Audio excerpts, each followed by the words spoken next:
Hey besties, I know you missed us. Your favorite podcast is back. Welcome back to Oh I Remember That with Shayla and Brady. Why did you say it like a robot? Anyway, we are back. Today we're kind of sort of playing another game essentially.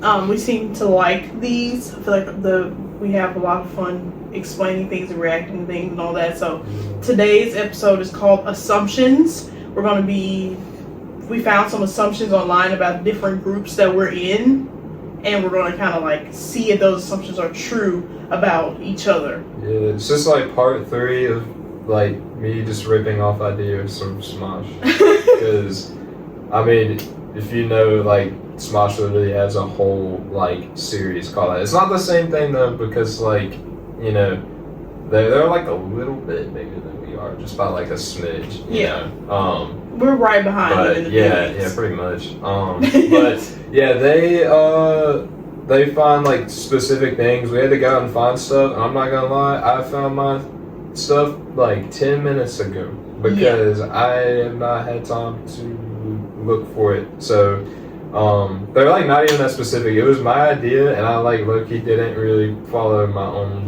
like prompt, but yeah, basically just like assumptions or stereotypes like about the other person. So it's like she found, you know, because I don't know if you can tell, we're like a little bit different, you know, because you know she's like, I'm like stereotypical straight white 19-year-old dude, and she's not straight, not white, not 19, not dude, not a teenager. So it's yeah, the complete opposite. And then just like other things that kind of like apply to the other person, whether it's like a fandom or like anything. So just assumptions about some other category that the other person falls into, if that makes any sense. I think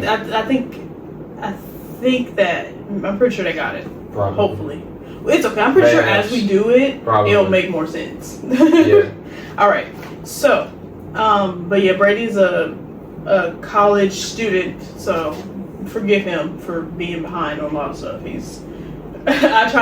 give him the benefit of the doubt here. He has to, education first, stay in school, kids, even though there's no kids watching this. But anyway, I will start because hopefully I got it. He explained it to me.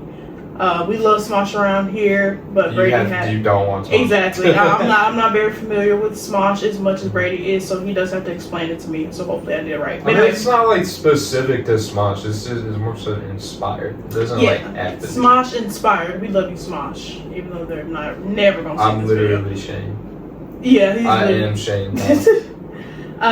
But yeah, my first stereotype or assumption,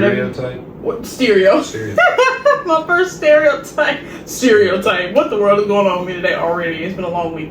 Anyway, my first assumption, stereotype, whatever you want to say, is about tall blonde guys. As you can see, that Brady is.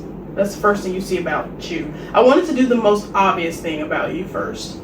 So the first one is, and Brady kind of spoiled more stuff, but the first one is fun but ditzy. So Reddit users say that tall blonde guys are sometimes, though less frequently than blonde women, subjected to stereotypes. I cannot. So why do I keep trying to say stereotypes? Are subjected to stereotypes of being fun-loving, laid back, or sometimes ditzy or dumb. Wait, so it said that like blonde guys are more stereotyped to be like ditzy than they're like less blonde women, subjective. Less subjective. Yeah. Well, I feel like just the word ditzy is like kind of aimed towards like women a lot more. Well, I think blondes too, but it's almost like a term that people aim towards like women a lot more too. A lot of women. Well, just because the blonde girl like that whole like trope or whatever, you know. But yeah, I don't know. Is that true? About you? I don't think. I mean, I think you're kind of in the middle. Like you're definitely not ditzy, like the way people use the word ditzy. You're gonna say yes. That's why the reason why I say you're in the middle is because I'm not gonna say that you're like straight. Like obviously you're not straight up ditzy. You're not like super outgoing either. Like they're like right in the middle. Like you have your moments, but that's more so just because you're 19 years old and we have so much stuff going on all the time. Yeah. So you're not really ditzy. It's just more so you have moments where you're just like, yeah, he's blonde. But other than that, he does. But it's not. He doesn't do it on purpose. He just has those moments. But, Some people would probably say that I fit that exactly because I think we talked about this last time. Some people think I'm like the most outgoing person ever, and then other people think I'm like an absolute introvert. Yeah, that's what I was saying. I was like, that's what definitely I was like. Just kind of depends on where I am. I'm not gonna lie. Right in the middle. That's what I was like. Smack dab. Close friends probably think that's like me to a T. I'm not gonna lie. They probably fun and would. ditzy. Or yeah. Or just maybe. fun. Or probably just ditzy. I'm just kidding. Most people. I've been called ditzy, so. But I don't know if anybody's like called me that, like straight up. Like, I've been called ditzy as a way to be like, I'm just like, I like to label myself a whimsy adult. So, because of the fact that I'm, Huh? What'd you say? I said sounds like coping. Exactly. But no, I'm not. I'm definitely not dumb. Definitely not. That I have degrees to show for it, and honors and all that to show for it. But I'm very, what's the word? I can be very weird, very niche. I have like a lot of weird interests, and I still enjoy things that 15-year-old Shayla enjoyed, stuff like that. So people tend to call me ditzy or tend to call me, blonde or whatever. But it's more so just me not always being so serious. Like just because I'm 26 doesn't mean I have to be super serious all the time. Yeah. No, my blondness definitely shows at times. Especially when I first started. At our store, 100%. 100%. We felt the blondness, but I think that's just more so because you're 17 years old. Alright, okay, so what's your first assumption about me? Okay, so the first one is like heated rivalry related because she told me to. Let's do a heated rivalry. Yeah. We needed to have a thumbnail. Yeah. And everything, all roads lead back to heated rivalry, so. But I honestly could not find that much. Like anything I found was just talking about like the show itself instead of like assumptions about the fans. So this low-key like isn't that good really, but it's okay. It's like three little things. So the first one, this says they enjoy high emotional states. High emotional states. So okay. Yeah. So then the second one, they're drawn to relationship drama. Okay. And then the third one is they like the enemies to lovers trope. For me, out of those three things, it's true for two of those things for me. And the two I would say, I do like the enemies to lovers trope 1,000%. And whether it be in TV, movie, books, anything. I love the enemies to lovers trope. I love high stakes. What was it? High stakes? High emotional stakes. High emotional stakes. I do love that. I feel like that will draw me into any TV show, any book, anything. It has to be something that's going to grip my heart and make me feel all sorts of stress. So definitely those two, but I don't like relationship drama. Definitely hate relationship drama. But I don't really see heated rivalry as it's like relationship drama, but it's more so coming of age as well. Like it's just these two guys who have a lot, like they're in such a weird predicament to be in a relationship. So I really wouldn't call it harsh drama. It's just more so they're trying to navigate a friends with benefits relationship as two hockey players who don't play on the same team. That's what I was gonna ask because I haven't seen the show, so it's like I didn't know if they were on the same team or not. Two different teams. They are on two different teams. In the first show, in the second, first show, Goodness Jesus gracious. Jesus gracious. Oh Jesus gracious. Bro. That's the countryness of me that just came out. But in the first season, they're on two separate teams, but in the second season, they are going to eventually end up on the same team. Is it like professional teams? Yes, like very professional. So what I will tell you about the hockey players in heated rivalry, these are like top tier hockey players. So like Shane Hollander and Ilya Rozanov in their world, they're the top two hockey players in the world. So like one plays for Montreal's hockey team and then one plays for Boston's hockey team. So how does that work? Those two teams play play each other a lot, and so they would see each other when those teams. Yeah, and they met whenever they were both prospects, so they were with each other for a little bit because they were both prospects at the same prospect cup. That'd be like funny if that was like a real thing. Like imagine if like Patrick Mahomes and Josh Allen like in real life, just like even though those two people are. I do know. Okay. I know who Patrick Mahomes is for sure. Okay. That if they were in a secret relationship. Yeah, imagine that like Patrick Mahomes and Josh Allen are actually just like Haley Steinfeld is just like a cover up. Exactly, because that's hilarious because these are two. The reason why it's called heated rivalry is because they're pitted against each other. Yeah. They're the top two, players. Although Patrick Mahomes has just like ruined Josh Allen's life so much, and actually it wouldn't even work. That's such a bad like comparison. You don't know that, but like. Oh yeah, he's they like stop. They stop them from going to the Super Bowl every year except this past year.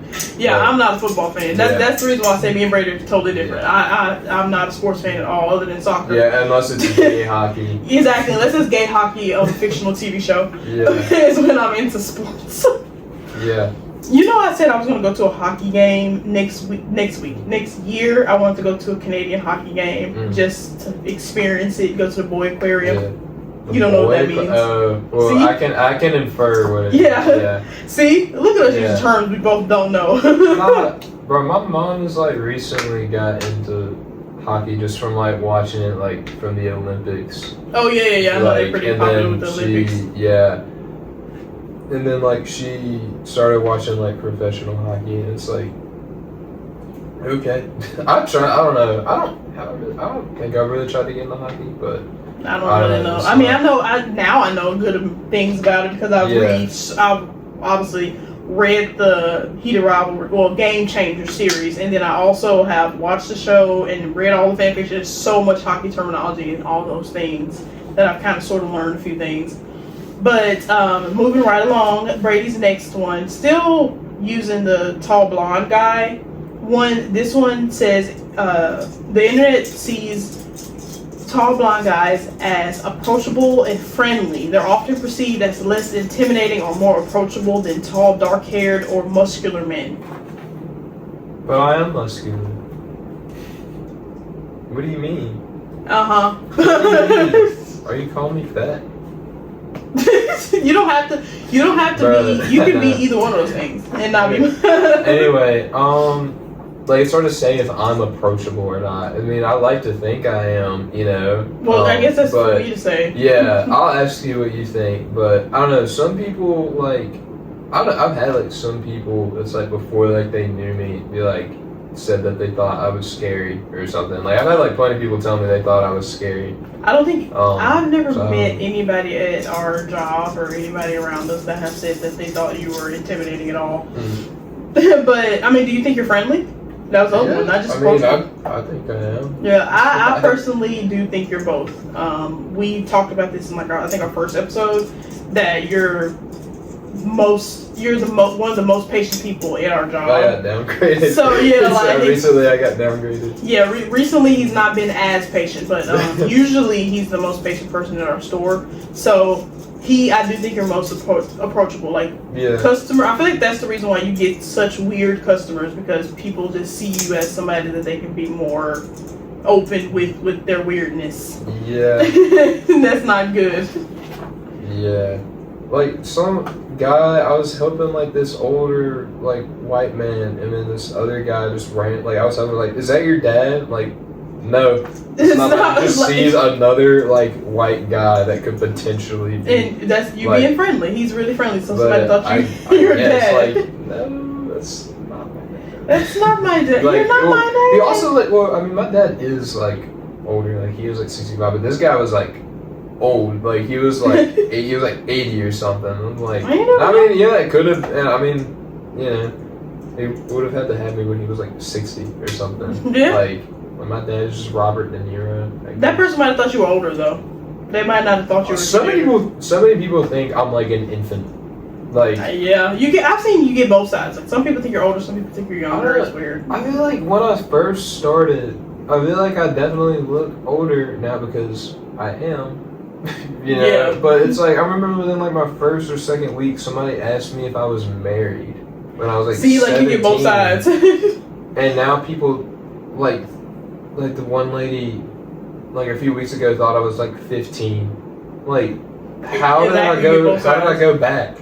I definitely look older. I get both sides too. Like I go to work and I'm like, people. If I wear my hair like this, and people will think I'm younger, and then I'll wear just like normal style because I wear a lot of bows. Like I just said, I'm a whimsy adult, so I wear a lot of bows, cute little butterflies and stuff like that in my hair. So people do think I'm younger than I am, but I also get my lashes and all that stuff done, so I look more mature in the face, but I kind of dress like a younger person.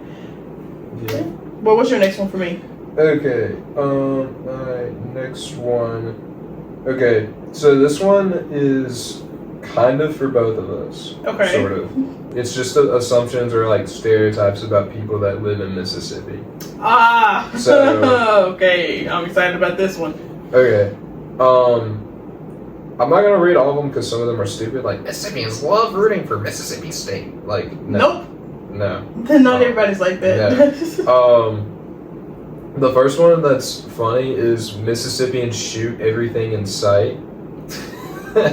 You know what? I mean, let's do one better. Let's break these down. So, no, I'm not reading all of them. Yeah, no, this is gonna. So I hate to say that I kind of sort of agree. I understand why people see that as a big stereotype for Mississippians because as someone who lives in the country, I live in the country with people who shoot first, ask questions later. Yeah. I can kind of see that we kind of do shoot first and ask questions later. Like when my dad was alive, he was one of those people who like, get off my property, I'm gonna shoot you. Yeah. Like, so we do not play about that type of stuff here. Yeah, I mean, it's like because I don't know if you probably haven't seen this. There was like a video recently. It was like, it's gone like very much viral. It's like this was in California, and it was like this guy. It was like the definition of like a Discord mod. Like he was wearing like a trench coat with like glasses and like a Demon Slayer shirt and like flip flops and like shorts. He literally looked exactly like a Discord mod. Yeah. And it's like it was like a Ring doorbell camera, and he was like banging on like this dude's door. It literally looked like a skid, but it was real. And like asking like I don't even know if the homeowner had a daughter, but he was like yelling like where's your daughter and like trying to get into the house and everything. No. And then like the homeowner wasn't home, but I think like his wife was, and his wife like locked herself like in a room somewhere, and then like the dude like got into the house and was like walking around, and like the homeowner like got home, and it was like he did like I think like they tussled or whatever, because there was like a video like inside the house, but it's like they weren't really in it because it's like in the living room. But basically all that to say, it was like that was in California, bro. I was like thinking like, bro, this is in Mississippi. Dude would have been shot, bro, like easy. Because the guy was like, the homeowner was like talking the situation down, like talking with him, which is like good, you know, to like try to defuse the situation. But it's like anywhere else, like, bro. I actually have a very funny story about that. So we actually had these two guys come to my house one day. Mind you, like I just mentioned, I live in the country. It was like I want to say like 10 o'clock at night, 11 o'clock at night, and these two guys came and knocked on the door and said, we're here for the party. And I had this 6'4" brother who is big guy, scary looking dude, very intimidating, answers the door. He's like, you know there's no party here. He's like, you know there's no party here. My dad got up when he heard these two dudes ask that, gets up, and he was like, get off my porch, I'm gonna shoot y'all.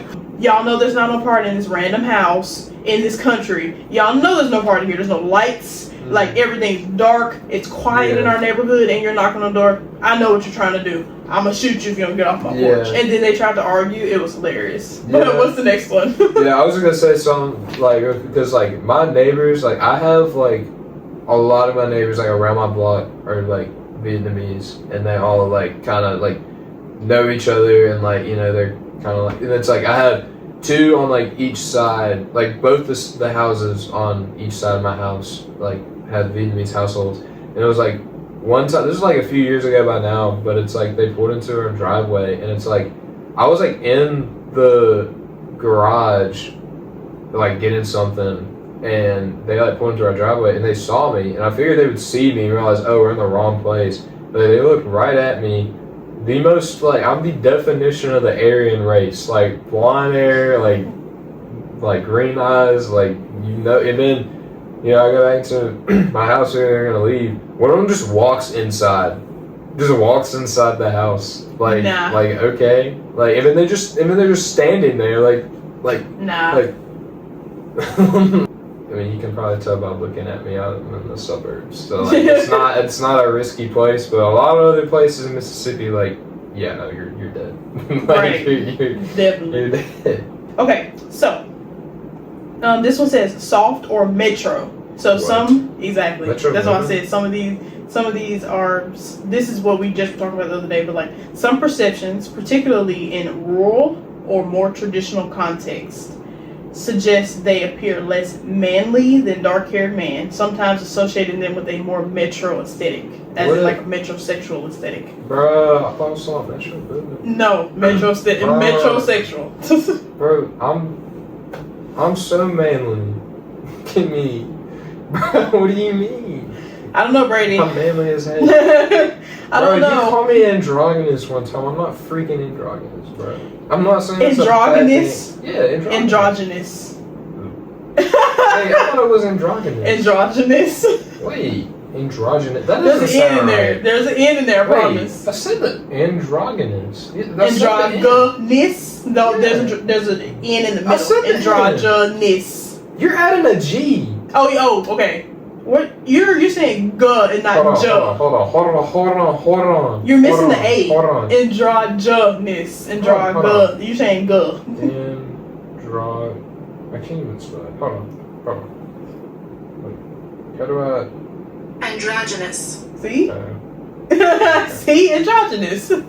Okay. Anyway, But yeah, I do think you're androgynous. You do have. I don't think you're androgynous. I just don't think I am. I don't think I called you androgynous in that sense. I think I just meant like you can be more emotional than what, especially since we live in Mississippi, like we just finished talking about, like a traditional man from our state. True. You do have more. You're more emotional. Oh, yeah. You do have like more of a. You're not as like. Yeah. Uptight. My name's Tanner. I drive a lifted truck. Exactly. Like you don't have all of those. I'm like, not a fan of the black people. Exactly. Like you don't have that like that. stereotypical, you know, manly man. Even though I'm not a fan of that. Anyway, I prefer a man who's more in tune with his emotions. Yeah. Anyway, because I have my brothers are like that, my cousins are like that, like all the men in my family. So I am one of those people who enjoy that, so I think it's a good quality to have. Yeah. So I agree with that. You just don't like being called metrosexual. Oh no, I forgot about that. I was just confused because you said metro and I didn't know what you were talking about. What is metrosexual? Metrosexual. You explained this to me forever ago. And I yes. forgot. Metrosexual just means that you're you just have a few feminine traits and like you have a few. What am I? You're not gay basically. Metrosexual is a straight man who just has feminine attributes. What are my feminine attributes? So I will say you can get a little more dramatic than a usual guy. That's not. You can get a little high pitched sometimes. You can get a little emotional. You can be very sensitive sometimes. Sometimes you're joking. Sometimes you are just sensitive. I don't think none of those things are bad, but you do have a few more, traditional women qualities sometimes, which I don't think is a bad thing at all. In Mississippi, we're still kind of like the manly man, I guess, like in the South. But yeah, there's a I lot think of overall, like, I think people are just kind of more in tune with their emotions in general, like just lately, just now, no modern day. But yeah, I don't know. I grew up watching anime, and so all the anime protagonists are kind of like that, But, which is the perfect example of a lot of those anime protagonists are a perfect example of metrosexual men. Like a lot of, especially in Japanese culture, a lot of the men are metrosexual anyway. A lot of men in Asian culture are metrosexual anyway, or they have those feminine qualities. A lot of them are androgynous over there in Asia. Like obviously I'm a K-pop fan, and I'm familiar with like C-pop, J-pop, all of that. So like seeing those different traditions and seeing those different cultures, like a lot of them, and I love that. I think that's why I love Asian culture. Why I think it's so beautiful. I absolutely love when people are just in tune with both sides. So I love it. I feel like you would love JoJo's. I have heard of JoJo's, and I'm familiar with the androgyny in that anime. Exactly what it is. Exactly, I'm very familiar with that drama. I mean that drama. I meant to say with that androgyny and with the like. Maybe if I told you it was a K drama, you would watch it. Yeah. Invincible is actually a K drama. Mm-hmm. I don't watch, so I don't watch it particularly, but I'm very familiar with it. But yeah, I like those qualities. Maybe it's just me. But ready? Well, speaking of K-pop fan. Okay. Okay. So says they have obsessive dedication and fan wars. Fan wars. No, I read it like I was reading like Nardwar. I don't know why it's not even spelled the same. It was one word. They had fan. Is fan war one word? Well, it's like a slang term. It's not really like a dictionary term. Well, okay, it's like I read it because term. they have it together. I was so it's like a Twitter term, Reddit term. Okay, but yeah, I mean that's kind of like I think the biggest K-pop stereotype is that they just have that they're like toxic and argue with everybody. Okay, let me say my thing, and I'll let you say whether you think if you think that's true about me. Those two things. First thing, obsessive dedication, I do agree with 100%, especially with K-pop fans. But for me particularly, I do think I have obsessive dedication, but like not in a way that's like toxic, like not in a weird way. Like I enjoy the things I enjoy from a distance. Like I'm not one of those people who are trying to get in these K-pop idols or anything that I'm obsessed with. I'm not trying to get in their face. I'm not following them around. I'm not trying to like seek them out. I'm not trying to find them if I'm in the same state they are in. Like let's say I go to a concert. I'm not one of those people who are hoping to see them, outside of their hotel rooms and stuff. I'm not one of those. I'm not a stalker. Yeah, exactly. I'm not a. My brain completely just lost the term that we use in the K-pop community for stalkers. The derogatory term. We do have a derogatory term for people who do that, and they are people who tend to go around and they follow these people and they try to like. It's a stalker. They learn all of their exactly. Yeah. I think it's a Korean word for stalker, but it's like. That's what they do. So I am obsessed, but in like I like to say obsessed in a fun way. Like whenever I say, "Oh, I'm so obsessed," like I mean that in like a fun way. So I enjoy these things. I am dedicated to them. I say dedicated in terms of like I like to keep up with the music. I like to keep up what they're doing. Other than that, definitely not in a toxic way. But the fan war thing, no, I'm not a fan war girly. I've never been. I hate engaging in fan wars, whether it be K-pop, heated rivalry, whether it's the K-drama, any of that. I'm just not a fan war. I hate arguing with people on the internet. So is it like the term for it, is it like people arguing with other people inside the community about like different like groups? Or that's the word, the stalker word, asasang. But is it like the fan wars thing? Is it like one K-pop fan group like arguing against like another group like this one's better? Exactly. That's exactly what it is. Like two fandoms fighting each other. Like for example, right now, if you're a K-pop fan watching this, you'll know the two huge fan wars that you will get are between BTS fans or ARMY and Stray Kids fans who are called Stay, which is crazy. I'm a fan of both of those groups, so that's the thing. I'm a multi-stan. It's really slick impossible for me to be in a fan war because I love a lot of groups. So it's hard for me to even participate because I'm like, I like both of those groups. I don't know. I feel like, because, I don't know.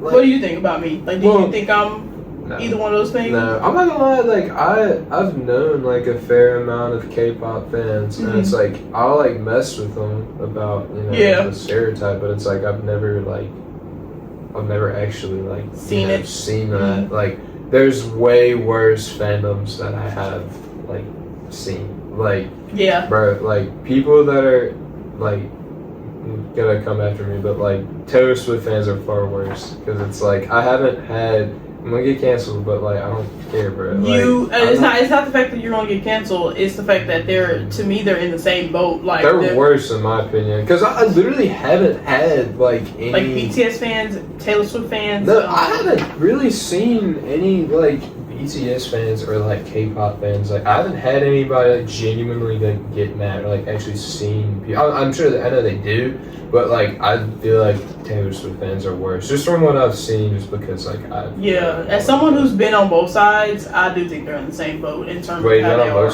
You're a Taylor Swift fan. I'm not a Taylor Swift fan, but I've seen both sides. Like I was a huge Twitter fangirl. Like I would see all these fandoms on Twitter in their fan wars, like engaging in them. And I think they're both in the same boat, in my opinion. Yeah. Like I think they're pretty bad. But you can't say. I'm not gonna say Taylor Swift fans and K-pop fans. I'm gonna say, like, let's say I say BTS fans and Taylor Swift fans. I feel like they're in the same boat. Like they're kind of all very intense. And just like, bro. Okay, I've thought about this recently. I think like people talk about like toxic like fandoms and like toxic like fan groups. Like you have the Swifties, you got the K-pop stands. You got who's a Beehive? Beyonce fans. They're supposed to be toxic. Well, some people label them as toxic. What are like some Nicki other Minaj fans? Like they're not really toxic, or but Barbies. Like they're not toxic really, but like Disney adults just being like yeah. Like I feel like an underrated fandom that I hate to say deserves more hate, but like not like hate, but is like up there. Are like musical like fans, like not like theater kids, but people that are like fans of like diehard like Wicked and like Hamilton and like musical fans, because it's like if you don't like music, and I just hate musicals, but like they're up there. Like they're really bad. They're really bad. They can get pretty intense for sure. I've had like full-blown like arguments with people that hate me because I don't like musicals.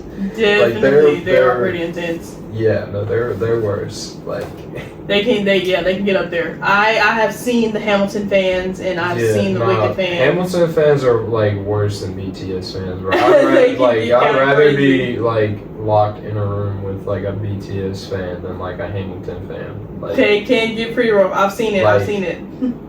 My brother is well versed on the Hamilton fandom. He's into it, and so he tells me a bit about that. But yeah, so my last one for you, I have two for you in this category. I think we're getting towards our end. So my last two for you are UFC fan stereotypes. Let's go. We're gonna keep this. I'm trying to keep this in like two big categories that I think is hilariously termed is the first one. The first one is the meathead stereotype. That's why I said hilariously termed. I don't know. The word meathead is hilarious to me. Anyway, so the meathead stereotype. Some fans are viewed as meatheads who are overly confident, noisy, and falsely believe they can defeat trained fighters in street fights. Well, I feel like what we talked about before completely contradicts this. So with like the other stuff, like the tall blonde. Oh yeah, you being approachable. Well, you already said I'm not muscular because you think I'm just like pathetic. Clearly that's not. You being a more approachable guy. Yeah. No. Dude, but that's the thing. I'm curious though. The reason why I asked, this is the first one is, I'm curious. Do you think that? Like, I know you do joke around and you do, because I feel like that's any combat fan, like any person who's a fan of any combat, whether it be wrestling, UFC, but boxing. That they could beat them in a fight. Like no, that they joke around and do the moves for fun and stuff like that. So I'm curious. Well, that's different. Well, know I do that. No, I'm saying I'm curious. I'm saying I'm curious. Like, do you have that? Have you ever had that thought process when you've watched a UFC match? Have you ever been like, I could do that? Yeah, or I can do that. I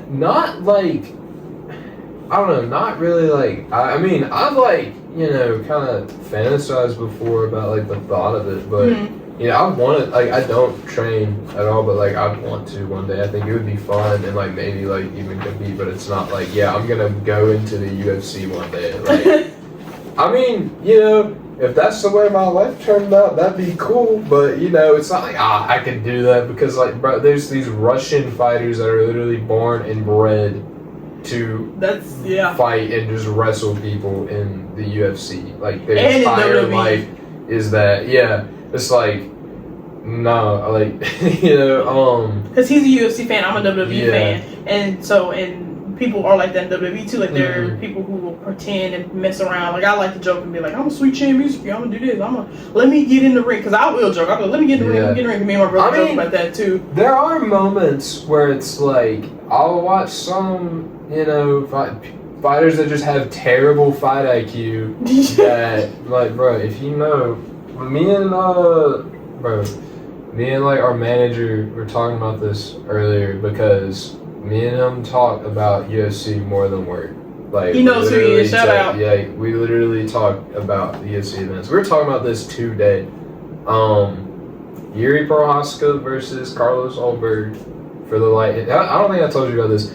Basically, like the most recent like UFC championship, it was for light heavyweight. It was a vacant championship, so it's like there wasn't a champion yet because the champion vacated the belt. And it was Yuri Prohaska versus Carlos Ulberg. Yuri, he's a fan favorite. He's like one of my favorites. And basically he's from the Czech Republic, but it's like his whole persona is that he's like super honorable and he's like a samurai, you know, and he like dedicates his to like the samurai lifestyle or whatever. He was fighting Carlos Ulberg, and Ulberg like stepped like really weird. Basically he tore his ACL like in the fight. And so he was like clearly like super wounded, and so it's like most people would have like taken advantage of that and like knocked him out. Yuri like let him like he was like cornered. Whenever Yuri realized he was hurt, let him like get back to the center of the octagon, and then he got knocked out.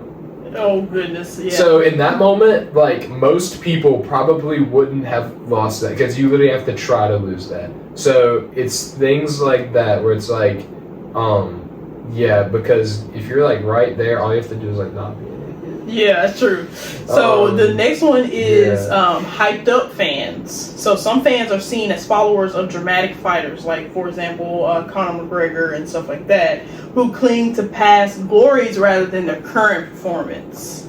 So are you one of those? Basically, are you one of those fans who are like, you still talk about how they used to perform rather than how they do now? Not really. I don't think. I'm trying to think of like my favorite fighters like right now. I don't know. I don't really think so. I mean, like, yeah, like I'll be a fan of a fighter, but it's like I'll like admit if they're washed, you know. Yeah. Because a lot of people like Israel Adesanya, he was like, you know, he used to be a champion, and like he still has like a lot of fans. I'm not personally like a huge fan of him, like, you know, he's cool, but he's like on a huge losing streak now. But it's like admitted, like, yeah, no, he's washed. Like, you know, I don't really think so. Like Conor McGregor, I'm not like a huge Conor McGregor fan, but it's like, you know, he's not even really in the UFC anymore. Like there's rumors about him coming back, but it's like if he does come back, like he's not gonna compete with the high competition. Like he's not going to. As a WWE fan, I also am not like that. Like I'm pretty honest about whenever I am a fan of a wrestler, and I'm like, okay, it's time for them to hang them up. Because but also all of my favorite wrestlers, whether past or present, like all of my past favorite wrestlers, they've kind of just known when to hang it up. Like they know when they're at their end. And so I'm kind of just like, now there are some wrestlers who I'm like, okay, we at the end now. And I'm not just talking about WWE, I'm familiar with like AEW and stuff like that. Yeah. They sometimes need to hang it up. But like other than that, I've never been. Now I am one of those people who will talk about old wrestling a lot. I will say that. Yeah. So I am different in that regard. I love to talk about like old wrestling. I love to be like, oh my gosh, Shawn Michaels used to. Like I'm one of those people, and I'll be like, oh, the Attitude Era. But also WWE kind of is loving that too right now too. Like they're trying to bring back that nostalgia in some regard. Brock Lesnar just retired at WrestleMania this past week, and I kind of just like hit the nostalgia. Yeah, I didn't know he was still wrestling. He's still and when I tell you, I was like full on like tears coming down my eyes because he was a big part of my childhood when I was growing up and watching WWE. So seeing so many of my like childhood favorite wrestlers retire has been rough this year, AJ Styles, John Cena, Brock Lesnar, like all these people retiring this year has been rough. Yeah. So I do talk about old wrestling a lot because of that. Yeah. Because of that, but I do talk about new wrestling. But yeah, I guess like if you're talking, I think you're talking about like kind of current fighters that are just past their prime, but it's like old like. I think like with UFC, people would talk about like the best of all time. It's like, well, let me finish this first, and I have a question for you because it's like people talk about like the best of all time. It's like newer fighters are way better than the old generation fighters. It's just not even comparable, you know. So that's for the UFC, an interesting take. If you listen to this, do you agree with that take? The competition is a lot better because like some of the old, you know, goats or whatever, like Jose Aldo, Anderson Silva. It's like, yeah, had like the longest like winning streaks of all time, but they were just fighting randoms. Whenever the new generation came, they just kept losing, and yeah. But how do you determine who's like for like the WWE? Like, how do you determine who's like the best like wrestler? Like, how do you determine like who's better? Because it's I know, and like I'm not saying because it's fake, but it's like staged. But obviously, there's still very, you know, good athletes. You know, obviously, there's still a lot that goes into it. There are real elements to it, but it's like, you know, UFC is like skill wise and you know all that because it's like straight. I'm not saying it's not skill, right? But I'm saying like it's actual like combat, like actually trying to like win. Like, okay, who's better? Who's a better martial artist? You know? Well, if that makes any sense. I'll answer this and then we're gonna end it. Yeah. But I personally, whenever I choose a favorite wrestler, I like to think with WWE, because WWE is also the entertainment. That's the reason why it's called WWE. The entertainment portion of it, my favorite wrestlers are people who have all of the qualities that you need when you go on WWE. So like, you need to be a good technical wrestler. So that means you actually have to be a wrestler. So someone who like actually can wrestle. Someone who is good on the microphone. So I mean they can cut a promo. Someone who's a good actor. So I mean they sell really well whenever they get hit and stuff like that. They're selling well, or they're very good at backstage segments and stuff like that. So like good actors. That's how what makes a good wrestler for me. Or just like someone with aura, like someone who can come out there, command the crowd, command the match, make me actually want to watch. So with WWE, because it is scripted, WWE is scripted, so that means the outcomes are, you know, predetermined. However, the wrestlers do have to go out there and like actually wrestle each other. So I am big on technical wrestling, so I'm like, okay, they go out there and they're struggling and they're like botching and like they're not like, they're just being stiff or they're hurt, they're potentially messing it up or like slowing the pace, you know, stuff like that. Then I will be like, I don't like how they wrestle. So they also have to be a good technical wrestler as well for me. Yeah. Definitely. But we will end it there, people. We had so much fun with this, as you can see. We love talking about ourselves. But we will see you guys next week. Make sure to follow us on our TikTok, our Insta, and subscribe to us on YouTube. If you watch this right now, go ahead and click that like, click the notification bell, all that extra stuff that YouTubers say. And we will see you next time. Bye, besties. Goodbye. Wave now.